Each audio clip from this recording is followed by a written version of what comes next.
This episode is sponsored by Assault Fitness. Assault has been a part of Power Monkey Camp for a long time. We've incorporated the runners, bikes, and rowers in our endurance sessions, as well as the competitions that we have at camp and our nightly workouts. See what all the hype is about and take advantage of their machine markdown madness. Save big on their elite runners and their pro bikes now. Check out the full lineup of machines at assaultfitness.com.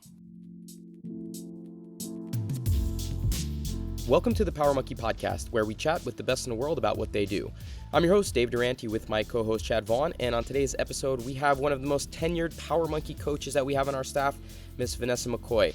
Now, Vanessa is widely considered to be our best athlete within our coaching staff. She originally comes from the gymnastics world and transitioned into a very high-level competitive career in weightlifting, having competed for Team USA, and also having lived at the Olympic Training Center. Vanessa was also an affiliate owner up in Michigan for a number of years, as well as gymnastics club owner, and now lives in San Diego with her husband, Kogan Nelson, who is also part of our Power Monkey staff. And also a very interesting fact that we'll go over a little bit on the podcast: they met at camp, they got engaged at camp, and they got married at Power Monkey Camp. You guys are going to love this one. Vanessa is a wealth of information when it comes to both gymnastics and weightlifting, and hopefully we'll have her back on very, very soon, hopefully with Kogan, to tell a little bit more about their story. Enjoy. Well, Vanessa, thank you so much for taking the time to be with us today. How you doing? I'm doing good. Thanks for having me. It's good to see you guys. I always Mm, like to connect when we don't get to be together at camp. I know, and we were just talking about how I can't believe that it's taken us this long to get such a critical coach from our Power Monkey staff on the podcast with us, and we're all sharing the blame. I think no one knows who or why, but we apologize. It's an oversight for 2 years. So fortunately, we're finally having you on. We really appreciate the time. Yeah, I like to be behind the scenes a lot Mhm. of times, so it might be my fault too for kind of dipping, weaving. And I fortunately have had a chance to see you fairly recently, and I think we're gonna Hmm. get you involved with more things coming up, which we can talk about. But um, I wanted to just let everybody out there know that do you remember how we first met? I do. Yes. And um, you're probably, I know I've met you, and we first met probably even before me and Sadie met. Like I've known Oh my gosh. you almost longer than anyone else. Before I met Chad, before I met everybody, you're Hmm. you're the longest running in terms of maybe Duke, because we met when we were teenagers competing against each other. But what was your memory in terms of what year it was? I think it was 2007, 2008. Is that Yeah, correct? I think it was Yeah, '07, because we seven. had just Hmm. finished championships, and your gym that you were teaching out in Kansas, Lawrenceville, Hmm. right? Is that where it was? Lawrence. Lawrence, Lawrence, where Lawrence, Lawrence. KU is. Yep. KU, yeah, where the university is. Vanessa was coaching at a gym out there, and I was sponsored by AT&T, and there was a giveaway for having a gymnast come out. It was like me and Nastia, and you guys won me coming out. I don't We know did. how that happened. You guys won the raffle having me coming out to be a special guest, and some other gym got the Olympic champ Nastia Mm. Liukin coming out. But you guys had me, and you were the first person Mhm. that I met, and you were one of the coaches at a gym, and I thought you were just a gymnast. I had no idea. At Nope, that surprise. time, were you Just a lifting already? gymnast. So I was lifting. I've been lifting for about a year and a half, I think, at that point. And I was actually just on the verge of going to Olympic Training Center because I went to the training center at '09. So it was like right before like we crossed paths there. So Uh-huh. So look yeah. at that. And I Hmm. always tell people, and I think Chad, you can probably confirm this, that Vanessa is by far the most complete athlete slash coach that we have at Power Monkey. There's nobody that combines weightlifting and gymnastics better than Vanessa does. Is that Oh accurate yeah, on your end? absolutely no doubt about it. And I think, we talk about Jordan being the best athlete at camp all the time, and Vanessa's right there with him in that regard as well. And Yeah, still well, competing. a Still, little yeah. bit. Yep. A Yeah, I little mean, bit here and there. and Vanessa, you are as competitive as the rest of us when it comes to these things. I was just looking at one of your posts from last camp. For those of you who have not been to Power Monkey Camp, at the end of the week, we have a fun in quotes competition with all the groups, and to kind of balance out the teams, we throw some of the coaches and staff on there. And Vanessa was on the winning team this year. Is that accurate? Oh yes, Is that the first time? Is that the first time you've won? No, it's the second time I've won. I I haven't got to still do have never all won. of them, but yeah, 2 times. So you got to catch up. Chad, have you ever won that competition? Yeah, I don't remember exactly how many times, but you know, I try to take it easy on you guys when I'm on those teams. I can't win every time, so. I took second. I was in the second place team, and that's the best I've ever finished. But I love how competitive we all get in those like really fun situations where I like smiling, but behind the scenes, we all want to rip each other's heads off and like really take pride in. I have no idea how many times I won. Yeah, 4 times. It was 2016, 2018, 2019, 2020. Of course, everyone knows exactly when it happened. But from a competitive standpoint, I really want to jump into what happened recently, because this is a very cool. I think it's going to be a big step in terms of some new ways for people to compete. I'm talking about the IF3 World Championships, the Masters Division that you just competed in down in Aruba. We had seen each other at the Masters Fitness Collective, and you were just about to go out there. And at that Masters event, there were like, I don't know, 30 or 40 Power Monkey alum there, and a bunch of them were planning on going down with you as well. Can you just give us a little bit of insight first into how the overall experience was and what the format is, and then we'll kind of get into some nitty gritty about the workouts? Yeah, absolutely. So this is my second time going. I actually went last year in Egypt as well. So this time it was in Aruba. They always try to kind of pick places that they know will be exciting for people to travel to, but also capable of hosting such a large event, because there are athletes from all over the world coming, some pretty big federations. So they really have to make sure they have facilities in place to be able to do that. And I love this style of event because it reminds me so much of going to like international competitions for weightlifting, and like you see in gymnastics, just a lot more than you get from, while the events that we have in the US are really cool, like Masters Fitness Collective or the Granite Games or anything like that. You don't see the type of international involvement like you do at the IF3 events. And they also have a wide range in the Masters division. They start at 30 and it goes up to 65 plus. So you really get a lot of people there, and it's a lot of fun. So when you say the national pride component comes into play a little bit more, do you compete specifically for your country? Do you compete as an individual? How does that kind of factor in versus how the competitions are here? So there's both. It's actually, I would make it like really similar to men's gymnastics, because there's 6 different elements and you're competing as an individual, but also there is an overall team award as well. So they take the placements from the individuals, and that determines who will win as a team. And in this year, we actually tied, the USA tied with Sweden, but USA had more first place finishes. So USA took home the overall championship. Nice. Amazing. Congratulations. Did you guys win last year? No, not last year. We had a really small group last year. And this year, I can't remember how many, but it was only around like 10 people last year. And this year, we were the second largest delegation. So That's really good to see the awesome. growth. And we had Gretchen on, Gretchen Kittelberger, who's the founder and president of the IF3, and gave us a little bit of a rundown in terms of how it was created, what the intentions were, this long-term potential goal of trying to get it as a recognized sport within the Olympic movement. But you mentioned something in there as having 6 tests, similar to 6 events in the men's gymnastics world. And this is kind of a cool way to be able to break them up. Can you go over the 6, just the general kind of categories for each of them? So there's endurance, strength, mixed, skill, power, and body weight test.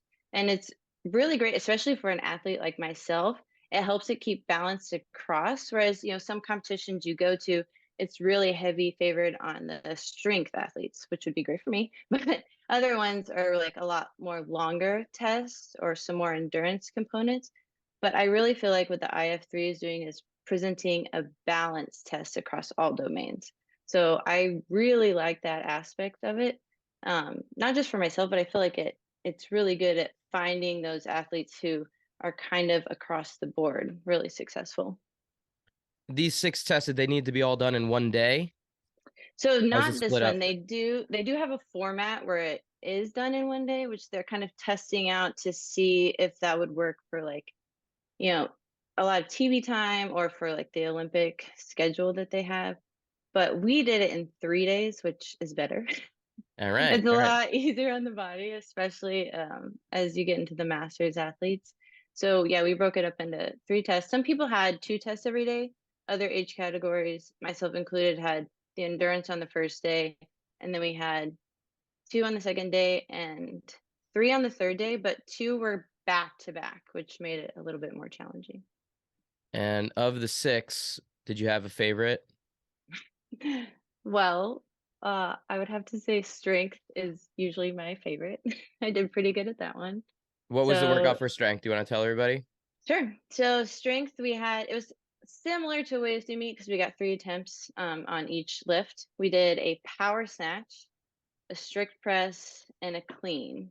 Anyway, so for power snatch, which is more difficult for me, I'm so much better going into the squat. So I really had to like make sure that I was staying high on that one. And actually, the head judge, she was standing right behind me to make sure. So it was good. I did 175 on that, and then strict press, I hit 140, and then for clean, I hit 235, and I did do squat clean on that because so much easier to lift more weight there, and actually won by 40 pounds. So I was Wow. pretty excited about that. Yeah, you Amazing. don't know. So like, you just have to go. I was in the first heat of 2 because endurance was the first day. So, that wasn't good for me. But so I just had to kind of just go for it and see what I could, hang on to. So it went well.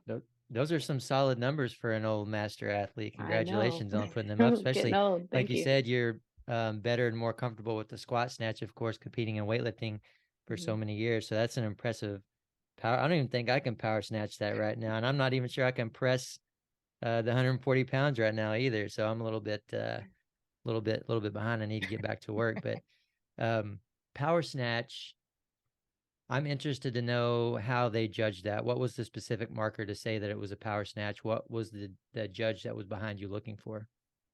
So it had to be above parallel. So you just couldn't drop below. I mean, you could do like the wide stance. They didn't really say anything about having your feet too wide. So Mhm. just making sure that you didn't go below parallel. And I was like right on line. There's a video of her Mhm. like looking at my exact judge like that was on my platform and just like she's like, yep, good, like right on the line.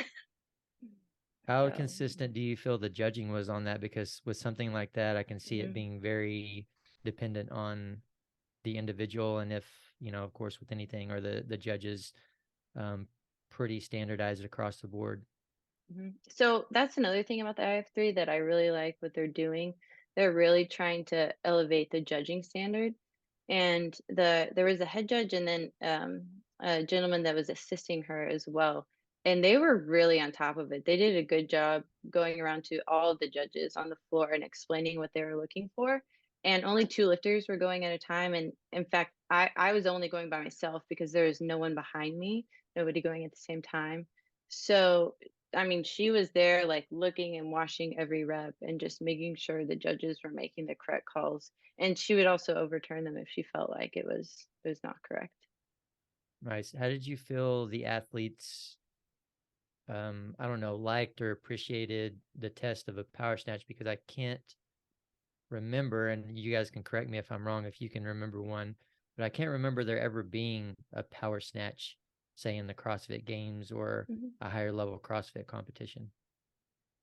Yeah, I can't recall any. Nothing comes to my mind, but I think it was for masters. Some people would like it better, but overall, I think it was more challenging for those people that are really strong and really skilled in weightlifting aspect. So I think that was like a fun twist to add to it. Does it like just pain you to hear that, Chad, that you're not allowed to go below 90 degrees? Like, let them squat, and they're not allowing them to squat. Is it just hard for you to hear that? It is a little bit, to be honest with you, but at the same time, I mean, I'm open to it. I get it. I understand, and for sure, it does present. I mean, it is one of those things that does present challenges to some athletes, and I completely get where they're coming from, because they combine that with a strict press, which now you're taking away the advantage of someone. I'm just going to throw Cheryl's name out there. Someone like Cheryl Hayworth, who, if she was going to compete in something like this, which she is incredibly good at jerking, one of the best in the world, technique wise, and the ability to put up weight, but her press isn't very strong, but they're also combining that with a squat clean, with a regular clean. So now you're showing off a higher level of skill and mobility and strength in and coming out of the bottom position. So I love that combination of power snatch, strict press, and squat clean. Do I necessarily want to do it in a competition? Not really. I want to do snatch and clean and jerk, but I get it, and I like it. And with you mentioning what that specific test was, this competition is not something I've really looked into at all. So I'm very interested to hear at least a couple more of the tests that they threw out there. I think the ones that stick out to me probably would be the endurance one and the skill one that you mentioned. What were those? Wait, can we just, So, let's oh, jump go to ahead. skill, because that's the one that I really want to jump on, Yeah. because I'm really curious about this. Gretchen, we mentioned, she was a collegiate gymnast. So I know there's a heavy emphasis on the gymnastic side of things in terms of technique, in terms of introduction of new types of movements. And this was kind of cool. So let's hold off on the endurance and just talk about skill for a second, because I don't want to get left behind with the gymnastic side. Yeah, Dave's gonna like this one. So Mhm.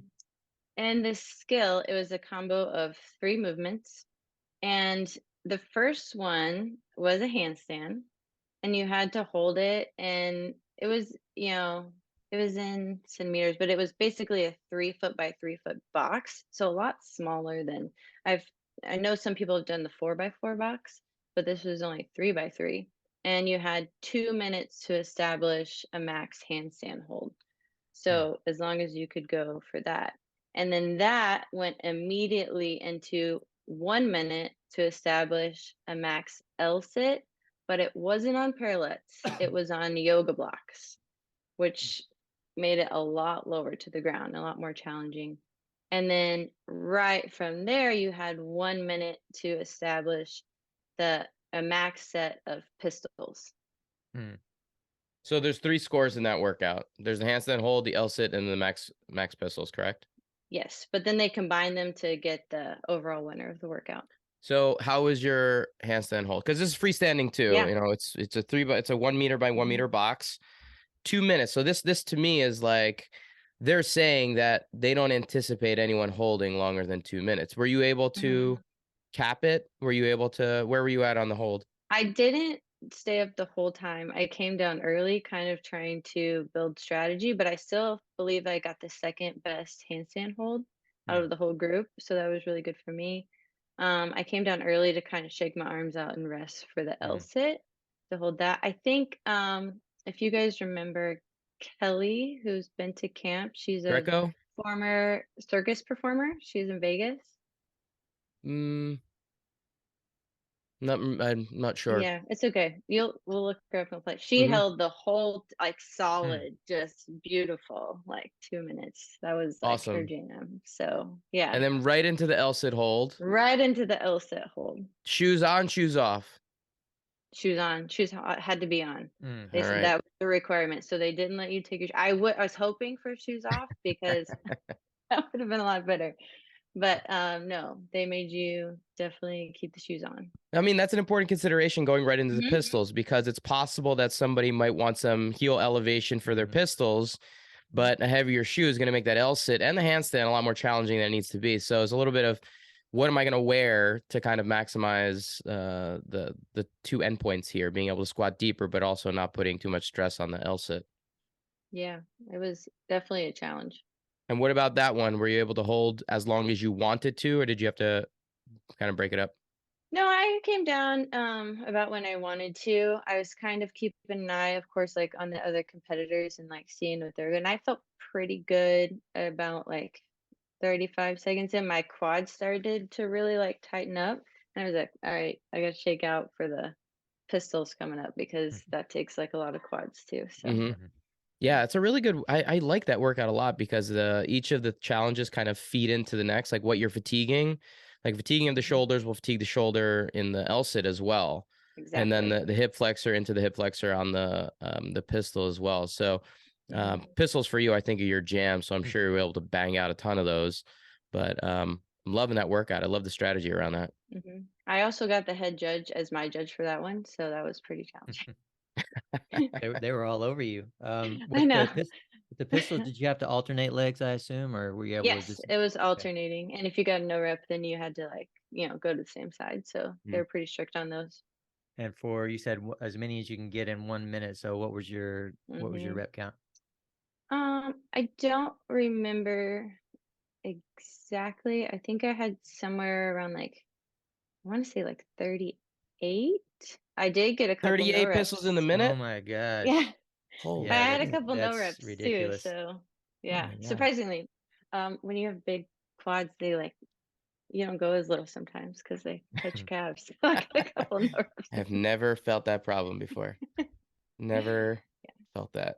I go as deep as possible because my legs don't get in the way of anything. Yeah. All right, Well, endurance I test. like to Sorry, think go ahead, that Chad. I'd like to think Vanessa is one of the only athletes that can beat me in speed squat. So I'm You glad to guys hear did that it. number. You guys did it I at last did. I camp, right? beat Was him. it? But it was what, feet Feet together, together, speed yeah. squats, Feet 1 together. minute. Mm-hmm. You guys remember what numbers you got? Mm. It was over Jordan 60. might Yeah, I think remember. you I got like don't. 65, Vanessa, in the minute. Yeah. Yeah, I We don't think need to Vanessa remember was Chad's number. It What's Well, that, was you did. Jordan? I got beat, so it doesn't matter. We'll say I was half a rep behind. No, that's not true. There is a video of this, so we can go Yeah. back to the videotape. Mhm. Endurance test 1, not really your wheelhouse. I'm a What was this jam. one all about? So for endurance, it was started with a 2,500 meter run with a weighted vest, 20 for guys, 14 for ladies. And then we went directly into an ocean swim, which I have never done an open water swim before, only in the pool. So You it ever was been in the water at camp? interesting. I've seen things in that water. I'm not going in there. But it was supposed to be 500 meters, but Kogan actually tracked it on his Garmin, and we had to do 2 laps, like out triangle, like and back. And it actually ended up being about 750 meters. And Oh, I wow. definitely felt that a little bit, which 500 is not bad. 750, like you could definitely feel a little bit more. And then with like the waves like coming in, they weren't big, but you could definitely feel the pull a little bit. And then after the swim, we had to go back on a run for 2,500 meters without the vest this time. So there's a little bit of like transition in there and strategy with that too. I would have died. It 750 was meter pretty swim. terrible. I would have died. Terrifying. Yeah. Terrifying. I was Stay away from scared. those. I'm not gonna lie. I was pretty You're scared. in San Diego now. You're in beautiful water country over there. You never get in the ocean at all? I mean, I get in sometimes and like, splash in the waves, but I'm not trying to go out for a swim. I just stick to the pool. Well, that's quite a test there. I think that would be right up Hinshaw's alley. He would love something like that. But Yeah, we uh, actually talked to him about it because we saw him. He did a thing here in San Diego, like right before we were telling him about it, and yeah, he was loving it for sure. He's so pretty interested. I'm excited about this format. I think the Open World Championships for the IF3 are coming up in a couple of weeks in Mexico. Is that correct? Yes, I'm actually going to that. It's Or open and it's teens too, and I have a teen athlete that's competing. amazing, Mhm. very cool. So yeah, we're gonna be able to track along and see what happens with this. But I love giving new avenues for athletes to compete like yourself, and a shout out to the other monkeys that were there, the Linda Elstons and the Bob Emerys and the Megs, so many of them that we got a chance to see out in Indiana at the Master Fitness Collective that I'm sure you got to hang out with, and hopefully we get to see again in the near future in 2023. Yeah, it was great having so many monkeys out there. It was exciting to see.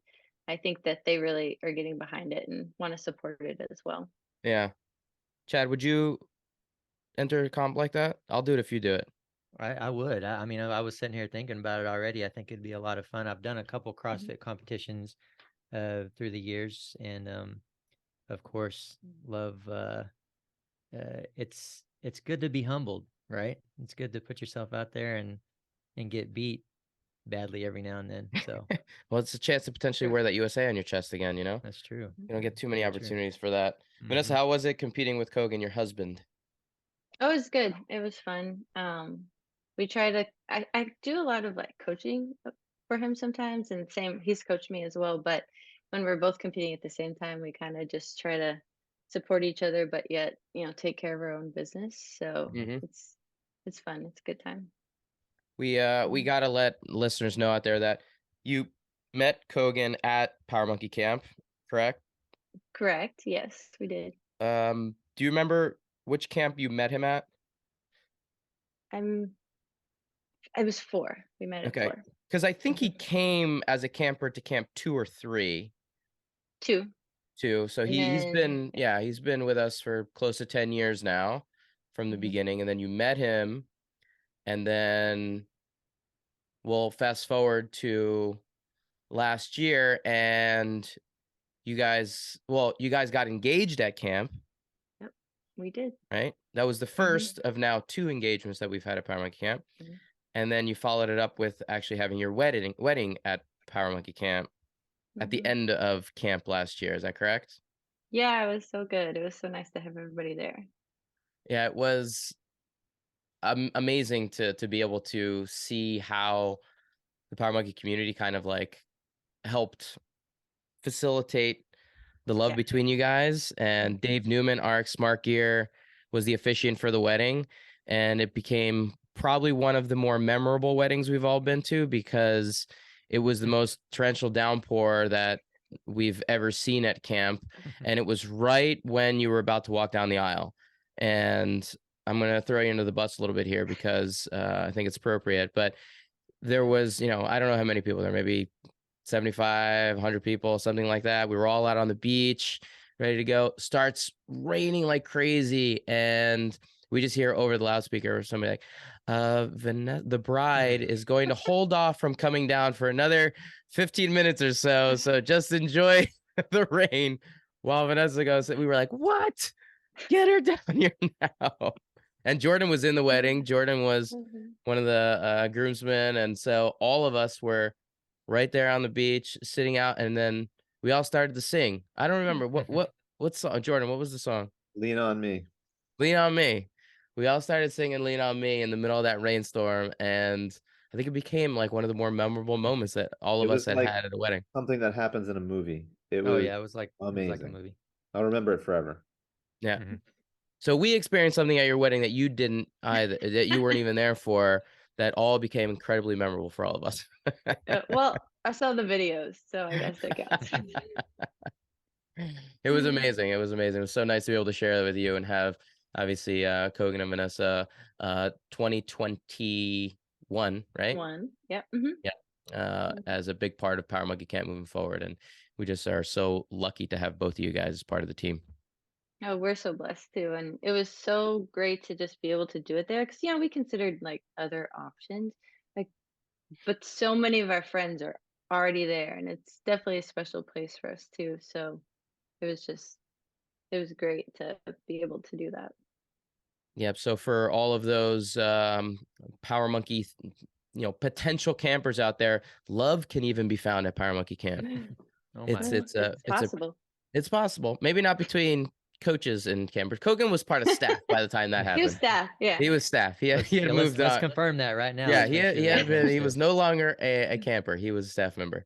But yeah, it's a very, very special place. And we're excited to have you guys back next year in 2023. Yeah, we have to confirm as well that there's no guarantee of finding love at Power Monkey Camp.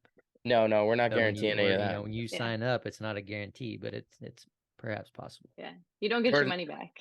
Jordan's been trying every camp, still has not found it. It's trying. But well, I mean, the problem is he's on staff. That's right. You got to become limited. A camper. Jordan, you've never been a camper at camp, have you? I would gladly be a camper for one camp. Not for the love interest aspect, just because experiencing camp in Yeah. and of itself is amazing, right? So Yeah, staying in the cabins and all right, Jordan, you're off staff for next well, can camp. I still stay in the place that I normally stay? Oh my God. Hey, I gotta No, be you gotta honest. live it up. I don't know that I would have the energy to be a camper. I mean, it's hard to be a coach. Don't get me wrong. We're on it and we're moving and doing things all the time. But man, it's I think if it's like your first time, you got all the energy in the world and like you can make it through a full week of everything that we got going on. People that I'm impressed with are like the Linda Elstons and the Karen Wards, who Karen's been 12 camps in a row and she still has the energy to be able to make it through the entire week. She's like MVP of every camp. Like I don't know how she has the energy to sustain that amount of hours in the gym, in the sessions, learning, working out. She's a superstar. no, they're all just constantly happy and having a good time. So they're doing good. Now, Vanessa, upcoming schedule for you. It seems like competition is important to you. Now, is the IF3 the only thing that you're planning on competing, or are you training for things like the Open to try and make a run at something on the master side in the CrossFit world? Are you training for something like Granite Games? What does your schedule look like for upcoming year? Um, I always kind of go back to the drawing board and try to figure that out because I keep trying to stop competing and just get Pulls you roped back back in. in. Yeah. I really like the IF3. I like the different aspects of that. I think it's up my alley. I've always tried to do the Open. I mean, I always have lots of athletes doing it too. So some years I've been more competitive than others. It just kind of depends on how the body's feeling at that point. I would potentially like to get back into some weightlifting competition. I'd like to go try my hand at a little bit of masters and try to set some records there. I was just about to So ask. They're right there for you to take. You got to go get them. You and yeah, Chad so together, because Chad, you're That's still right. training, right? Yep. Yeah, absolutely. Chad's crushing Yeah. records left and right. Vanessa, you got to catch up. I Yeah. know I'm ready. he's way ahead. So, coaching side of things, Mhm. like we mentioned earlier, you're probably the most well-rounded coach that we have in terms of background on both gymnastics and weightlifting. And wanted to just touch a little bit on what your philosophy is, like maybe some things that you learned from the coaching of the gymnastics world. I think you were Mhm. coaching and doing gymnastics before you got into weightlifting. Some Mhm. things that you maybe learned there that you apply to your weightlifting coaching style, and what eventually allowed you to kind of gravitate towards the weightlifting side. Sure. Yeah, definitely coaching gymnastics for so many years has helped develop my style of coaching in weightlifting. And I think the biggest thing that shows up is my use of accessory training in weightlifting. I know when I was a lifter, it was a lot of just of the main lifts, so we're hitting like, army snatch, clean and jerk. We would do lots of pulls and squats, but there wasn't a lot of written accessory work for us. So we didn't do a lot of written core work or, just doing like ISTs, Ys and a lot of hamstring accessories. So that's something from the gymnastics world and our conditioning that we did that I try to carry over.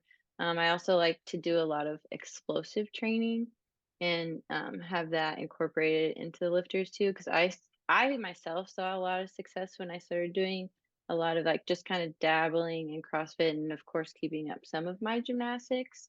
So I think that that's a huge important part and something I wish I would have done a little bit more of when I was training specifically for weightlifting. Can you give some examples on the explosive side of things? What are you implementing with Mhm. your athletes now on the explosive side?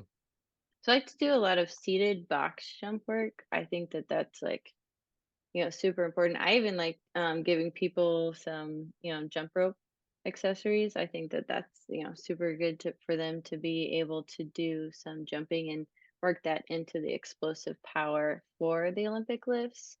I also really like sled work, which is not something necessarily that we did in gymnastics, but we had the kids do a lot of like pushes with the panel mats and stuff. And I think that that is hugely important whenever it comes to weightlifting. I know that myself, whenever I had an injury, I hurt my shoulder and I did just sled work, a lot of sled work.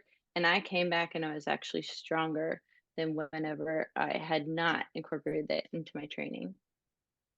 Chad, do you ever implement any of those things in terms of explosiveness with the athletes you work with?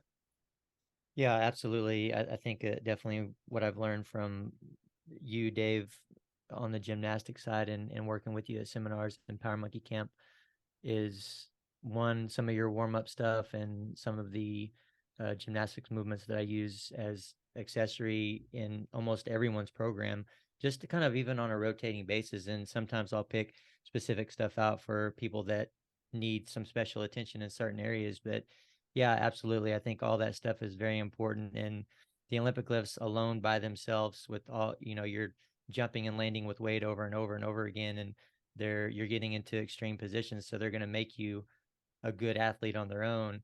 But at the same time, I think they need to be mixed with at least a little bit of other athletic movements. And I like sled pulls as well, because, now you're doing, just by walking with the sled, either forward or backward, you're doing a little bit of single leg work, and you're not going to get that with the Olympic lifts. It's going to be just both hands on the bar, using both of your feet and legs at the same time. And we need some single leg and single arm and single side carries, stuff like that, and extra core work that are going to isolate different parts of your body more than a snatch or a clean and jerk as a whole will. So I love all that stuff, and as a coach, appreciate all that I've learned through Power Monkey, and definitely an advantage that Vanessa has in coming from that background. And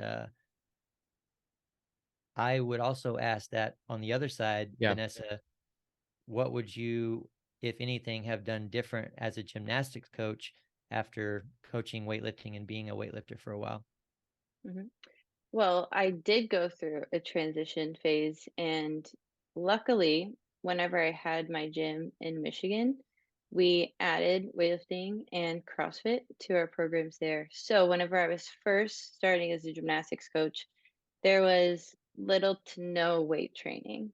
It's not something that we did. And then getting into weightlifting and just seeing the positive effects that it had on me, and learning about the crossover to the explosive power on the gymnastics side, I started to incorporate some of, the moves like here and there. And a lot of times I would have just minimal equipment. So it might be like one barbell or a few dumbbells, but we just worked with what we had. And then eventually with our team that we had up in Michigan, we were able to have, the full training facility. So we actually taught our athletes at a young age how to do proper pulls, how to do proper squats. They were even doing, some of them did the full Olympic lifts depending on, their technique and, kind of where they were at. And we actually saw a lot of reduced injury rate and just immense improved power from the athletes. So for me, it was kind of like a case study to see that transition and how it works. And as you guys know, like Dave Tilley, he's just big on getting this incorporated into all of gymnastics, doing proper strength and conditioning for these athletes. So that was something that I'm also passionate about, and really was happy to be able to provide to my athletes. I love that idea. And you mentioned Tilly, Dave Tilley, Shift Movement. If you guys haven't followed Tilly, please do. He's one of the best resources out there when it comes to strength conditioning plans and implementing some of these lifts for gymnastics protocols and things like that. And he just has such a great understanding of how to utilize it. But I wish I would have used some of this more. We had the Olympic Training Center gym available to us, and we had everything there, but it was never really stressed. It was never really something that we would do on a regular basis. And I'm curious if there's one thing, Vanessa, or one, maybe two, I'm sure there's more, that you would recommend a gymnast doing on the lifting side that would be beneficial. You mentioned a lot of accessory work and core work that's coming from the gymnastics world for a lifter. What would you see the most benefit in terms of times being spent? And how would you like protocols for it? Yeah, so I think carries are huge. Doing any types of carry, where they're doing farmer carry, contralateral carry, overhead carry, I think those are all really good. single arm too, super, super important for them. And that's something, especially like in the off season, you can load pretty well with that. And then the next one I would recommend is a little bit more difficult, but I would have to go with deadlifting because I just see so many back injuries, heard of so many back injuries in gymnastics. And I think learning how to properly brace and breathe and be able to lift from the ground would just help to carry over to keep the athletes strong and healthy for longer periods of time. And again, it's something that you want to see more in the off season. Typically for like the younger athletes and the college athletes, that would be in the summer months. And then as you get to season, you're just backing off and doing maintenance during then, and their priority is their gymnastics at that point. Yeah, I think it's interesting you mentioned deadlifting. Early on when Chad and I were doing our seminars and courses together, we would talk a lot about shape creation, a lot about the hollow and the arch as they apply to gymnastics movements, whether that be a kipping action or, something that's applied at a higher level with higher level skills. And my hollow is very good. Anything anterior related, pretty good shape wise. And the shape of my arch was always pretty solid, but there was always substantial weakness on my back that I think Chad was always surprised at seeing, because I think gymnasts like just good at certain shapes, but we are so much anterior dominant with the shapes that we create that most of the time, you're right, the lower back and the upper back are just neglected areas in terms of balancing out what we do on the anterior side. So just in general, I think that's a really good recommendation for gymnasts, is just to help have a healthier, stronger back, especially with the amount of compression that we do with such crazy amount of forces, that a stronger kind of back integrity and stability around that area, I think, will go a long way in just being able to have a healthier longevity to that training. Absolutely agree. And it has to start early. We can't wait until these athletes are in college. We got to start training them at a younger age, because the forces are, like you said, astronomical. And I'm going to throw one out there just to make Chad happy. More squatting. I wish I would have squatted more. If you think about it from a landing perspective, most landing positions in gymnastics are basically just slightly above parallel. We rarely do anything that goes below parallel, unless it's for landing, unless it's, to create a shape, get into a deep tuck position or something like that to help flip faster. But the reality is that when we're landing, it doesn't always go exactly according to plan. And sometimes you end up landing very low or in an awkward position on one leg more than the other. And I think it doesn't always get worked on to kind of strengthen those full range positions with weight, which would kind of mimic maybe some of the forces that it generated. And I think personally, it's one of the reasons why I had so many knee issues, blown out knees so many times. And it's one of the things looking back that I wish I would have done more. There was a period where I started doing more deep squats at the training center for like a 6-month period. And I felt so much more stable on my landings and be able to control what was going on. So I know Chad's going to be happy with that, but I think just a little bit of squatting would definitely help athletes create a more well-rounded lower half. Absolutely. And I think it would be a toss-up between those two, deadlift and squat. They're both hugely important. Yeah, it's tough for sure. If I had to give one exercise myself, and I can only pick one to benefit a gymnast, knowing, basically what all else they're doing, a weightlifting exercise probably would be some weighted squats, and not trying to get them to lift heavy or anything, but just to go through that full depth range of motion for, that knee health and knee insurance and everything else like that. But as you said, Dave, you're landing usually in a parallel or a little bit of above squat position, and you're going to mimic that with the deadlift as well. So both of those are important. It's really hard to pick one, and it's hard to also say that regular full depth squats, again, I think that's the one I would go with, but some single leg squatting, at least some like touchdowns and stuff like that, some partial range single leg work is critical too, just to help strengthen that knee even more specifically from side to side, and isolate those a little bit more. So now from a competitive standpoint, Vanessa, we've talked with Boz and some others on the CrossFit side. What did you think about the incorporation of so many high level gymnastics skills this past year at the games? And did you look at that as an encouraging step in terms of some skill development on the gymnastic side with your background? Yeah, I think it was great. I really like seeing it. Some of the moves I was actually surprised that the athletes struggled with, like the wall facing handstand push up. I thought more people would be doing that and, That you seems know, to be a little the bit stronger at that. That seems to be the one that the athletes that we've spoken with struggled with the most. Like if you Mhm. ask them the new skills that were thrown at you, which one, not the people traverse, not the pirouetting or the press the handstand, the tuck to handstand, that wall facing handstand push-up with some deficit crushed people. And these are crushing people that have really good handstands. And it's really interesting to see that. I'm glad you brought that one up because it definitely was one that was brought up by so many athletes that we've spoken to post games. Because I like to program that quite frequently for people, so that was surprising to me. But overall, I thought it was really good. I think I would have maybe, I know there's like the unknown and knowable, but maybe some hints for people to start working on some of it, so it was a little bit more exciting on the viewership side of things and people moving through things more fluidly. But I like the direction it's going, and people will start working more. But it's becoming where you have to train CrossFit. Like if you want to go to the games, you're training 5, 6 hours a day. It's really like elite gymnastics now.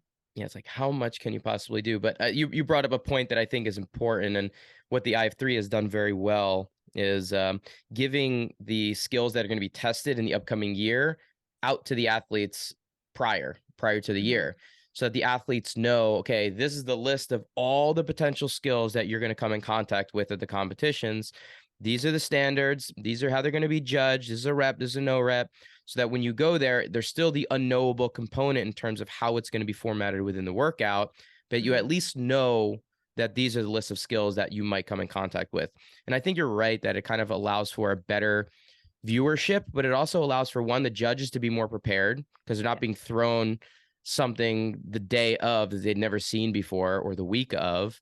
So the judging will be better. The athletes will become a little bit more prepared, and the viewers will have a much better understanding because the commentators can also talk about the movements a little bit more.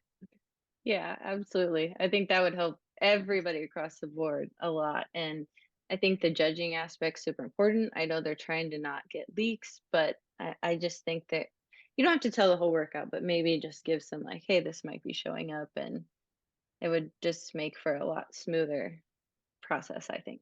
Okay, crystal ball, one movement you want to see come up in the games in the near future?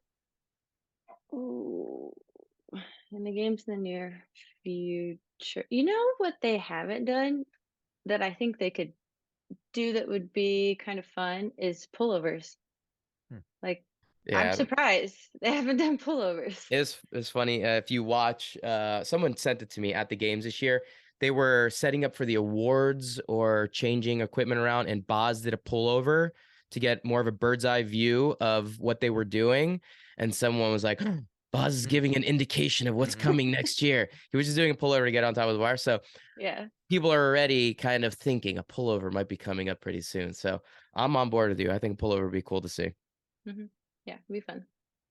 Chad, any new weightlifting movement you think people should do out there that I mean, haven't? I'd like them to bring back a snatch every now and then, or a regular clean. I mean, don't get me wrong. I love the sandbag, like all those, like, there wasn't a heavy regular Olympic lift in there, and I'm kind of okay with that. But at the same time, you know, maybe not tested every year at the games, but every 1 or 2 or 3 games, maybe we'll see a regular snatch and regular clean and jerk in there. So Have they ever Uh, done a heavy, just like shoulder overhead, like heavy jerks?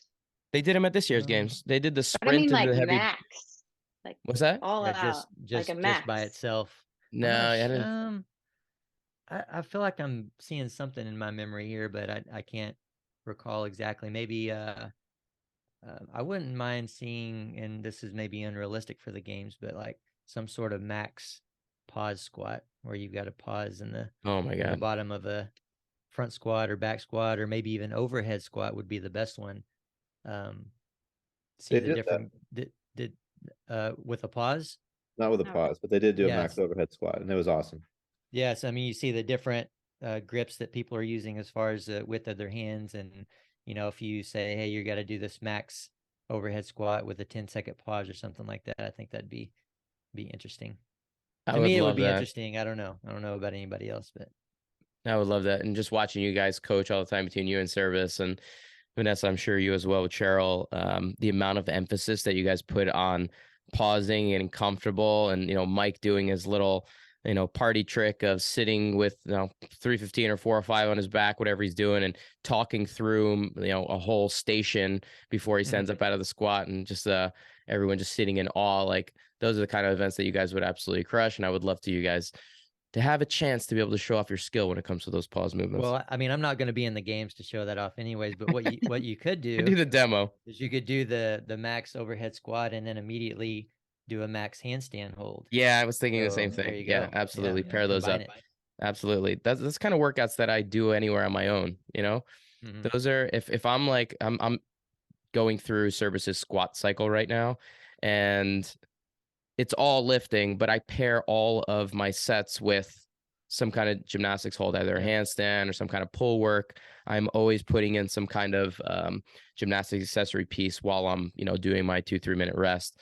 So I love those kind of things. I would love to see a lift with like a pause with a pause, a gymnastics pause with a weightlifting pause. I think it would be a great combo. Beautiful. Let's make it happen, Boz. Vanessa, Vanessa, he's listening right now. So I hope so. Hopefully, getting back out to camp. Remember, he promised he would be coming back out for the entire week next year. So we're gonna hold him to it. Make sure he mentioned potentially bringing out his wife too. So we'll be able to. I guess it would be right after the Open too. Like, yeah. So it'll be after the Open, as kind of gearing up for semis. So it'd be a good time to like see if he'll give us any hints on what's going on. Maybe we'll have a prior to semis second podcast with Boz. maybe we can throw him some hints and give him some ideas or something. I think we do that enough, right? We're always talking about things that we want to see. But Vanessa, thank you for the time today. Please give Kogan our best, and we can't wait to see you guys very, very soon, both of you. But before we get you out, we got some last minute questions, and I'm a little nervous about this first one because I'm the most nervous on this one because I think I know what the answer is going to be. All right, what sport or discipline do you prefer, weightlifting or gymnastics? Well, it's what a toss up. It's pretty hard, but definitely have to go with my first love, gymnastics. Oh, fair enough. Fair enough. Yeah. Thank you, Vanessa. I will send your payment in the mail ASAP for that one. Well, Chad had been on quite a run. Luckily, she can't compete in masters gymnastics, so she has to live Not with yet. weightlifting a little Not bit. yet. It's still on my like lifelong goals is to get a masters gymnastics network going, and I'm going to do everything in my power before I die. It will always be kind of a goal for me to have the ability for people to compete in some form of gymnastics all the way until they can no longer move. Now, Dave, is that because you want to jump into the competition, or you just for other people? I got you. No, other people who didn't grow up with the sport but always felt the need, like a Pope, Dan Pope, one of them are DPTs that was a strong man, incredible athlete, just a beast of a dude, and just like fell in love with gymnastics later in life. And for all the camps that he was at, he would come back with like another ridiculous skill to show everybody. He put together a little pommel horse routine. He put a floor routine together. Like, he was able to do things that like competitive gymnasts were able to do. Now, when I say competitive gymnasts, I mean like 6-year-olds, but that's still impressive. I mean, I would love to see, like we were talking about Dallin going in, competing and training with those little 8-year-olds. Seeing a Pope compete against a 6-year-old would be something I would love to see. I would love to see a ribbon routine from Pope. I think he would be the prime candidate for. All right, we're getting a little old school now. Rhythmic gymnastics is a different world, and they are incredible in their own right, but we don't need to muddy up the waters here. Hey, let's throw that into the CrossFit Games. How about that? I'm down for it. I know the contortionists and the rhythmic gymnasts of the world would love to see that. It's a lot of hand-eye coordination going on there. New station at camp. We're going to bring in our aerialist friends and our rhythmic friends to come and teach something at camp. So, Jordan, you're going to be the first demo for the ball routine at camp. So let's get ready for that. Actually, Chad, I think that was one of the things that you lost. Yeah, I probably shouldn't have brought that up. Yeah, you owe me a rhythmic routine at camp for one of the opens that you lost. So that might be one of the highlights for our 10-year anniversary, is actually making you do that. I mean, do you want it to be good, meaning Jordan does it, or do you want it to be absolutely ridiculous, meaning I want you to do it. But Can he Jordan has be to my? bring the leotard too. We need to be a team. Me and Complete with the Jordan will leotard. need to be a team. Why, There is why are you rhythmic. roping me into this? If you will do a duet with me, I'll shave my head and we can just be two bald guys out there. This is the second duet that you still owe, because you and Hinshaw lost the Open as well and are owed a singing duet at camp as well. So I did my part of that. Yeah, you I did did. my part of You did. that, but I'll With redo Cheryl. it. I'll do it. I mean, just give me a couple drinks and I'll redo it. I think Cheryl did that one. I She don't did. think She you filled sang in. at all. Well, It was just true. Cheryl. She would not like tone her voice down low enough to where anybody could hear what I was saying. But oh well. All right, we got a couple duets coming in 2023. All those campers on the fence, that's something to look forward to. We got Chad doing a rhythmic routine, and Chad also doing another duet singing at the end of the week. I don't know. Most people probably want to leave on Thursday if that happens, but in any case, we'll get Chad doing at least gymnastics. At least that's something we can guarantee when they sign up. We can't guarantee love, but we can guarantee a couple duets. That's right. That's right. All right, a couple more quick questions here, Vanessa. Number 2, any guests that you think we should have on the podcast? So I think I should say that I would probably get kicked out of the house if I didn't say this. Mhm. You should definitely have Kogan sometimes. I think he would Absolutely. be We've not great. had Kogan on yet. No. How is that Mm-mm. possible? But Seeing he has a having you great both on story. together, but So. yeah. Who is scheduling our interviews here, Dave? And Kogan was one of our first campfire stories as well. Mhm. Yeah. So definitely. his story is a critical one at Power Monkey Camp. So I think all the listeners would love to hear that one for sure. Yeah, he'd be good. And then also Caroline Bond should be another good one to have Had her on. a couple She's times, working. I think. Caroline, you have? Yeah. Oh, I don't remember Yeah. that. Yeah. Not on our No. podcast. Jordan's shaking his head. Maybe on the weightlifting one you might have. I thought we did have. I thought we had her on with because of the adaptive seminar. No. With Logan? No, we had Logan on. We had Logan on twice, I think. Yeah. All right, we got to get Caroline on too. I just spoke Yep, with her the there other you go. day. She's going to be upset if we don't have her on. So Caroline and Kogan are next 2. Let's get them on. Love it. Love it. All right. A few more here. Any books you've come across recently that you'd recommend to our listeners? Does not have to be fitness related. I'm not a great reader. I love reading, but I don't make time for it very often. Mhm. So it's not my strong suit. I brought my list up though. How about reference. documentary? Do you watch documentaries? No, I'm What do bad you at that do? too. Do you you only coach and work out? That's all you do. Basically. And I'm a parent, so there's that. But yeah, I listen to a lot of podcasts. But if I was gonna recommend a book, or I have 2, that they're both a little bit older, but good ones. Untamed by Glennon Doyle. That's like a really good one, especially like I recommend for like female listeners. I love that. Anything by her, she's great. And The Hard Thing About Hard Things is really great business book. It's a lot more intense than like something that I would probably ever get into. But it's just really good to kind of show you the hard aspects of owning a business and kind of what you have to go through that. So that's another good one that I've read that I really like. Nice. Yeah. Any business owner needs all the help that they can get. So that recommendation is definitely appreciated. And as Dave mentioned, Vanessa, we appreciate you coming on. Great to see you and talk to you. Again, we don't normally get to do that outside of camp. So this is a great opportunity for that. Anything you got coming up you want folks to know about? Any services that you offer that you can throw out there, and where can people keep up with you?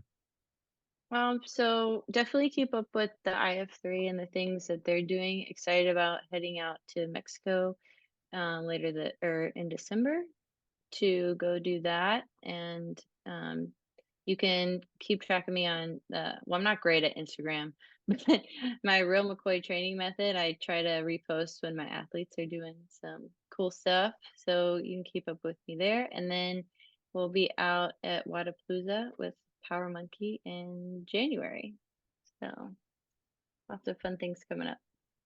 Excellent. There you go. Yeah, Wadapalooza, definitely one of my favorite competitions. So, but anyway, to our listeners, as always, we appreciate you listening in. Be sure to head over to powermonkeyfitness.com for services and upcoming events.